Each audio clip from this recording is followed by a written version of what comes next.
Tignan nga natin kung hanggang saan yung sinasabing tapang netong si Harry Roque. Nauna nang ibinalita or nakikita rin ito ng mga netizens na tapang-tapangan lang itong si Harry Roque dahil akala niya ma-acquit si Sara Duterte, posibleng maging susunod na presidente at ligtas na siya sa lahat ng mga kaso niya. Yan na lang siguro talaga ang pag-asa na itong isang ito. Sino pa kasi ang pwede niyang kapitan? Kundi yung mga katulad niya rin, di ba? Yung mga nasa circle nila. Same circle. Hmm. Ngayon ay usapin po yung multiple passport nga natong si Harry Roque.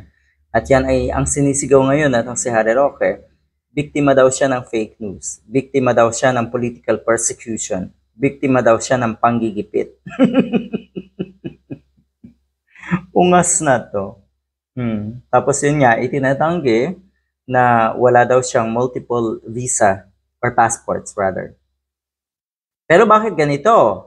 Kasi ito po ay pahayag ng DOJ na nag-backdoor exit. Kung naalala nyo, yung unang lumabas at ang si Harry Roque ng bansa, hindi natin lahat na malayan, wala nakaalam na lumabas na pala ng bansa itong damuhong ito dahil sa kanyang kagustuhan na makawala sa mga kaso. At ano nga, nag-apply ng asylum sa political asylum sa the Netherlands. At ang sabi ng mga eksperto, malabong mapagbigyan yung kahilingan na yan natong si Harry Roque. Umalis ng Pilipinas noong nakaraang taon at nag-backdoor exit etong si Harry Roque. Saan? Sa Tawi-Tawi. Ay bakit doon kapag ganyan pa ang paraan ng paglabas mo ng bansa? Kung talagang legal yung mga papeles mo.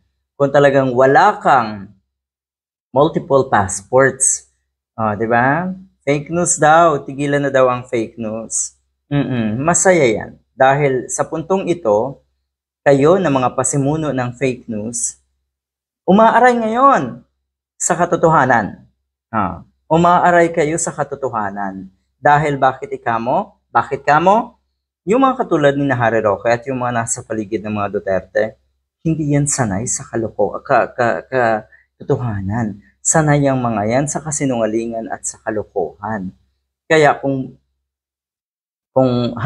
humarap na sila sa katotohanan, takot na takot yung mga yan.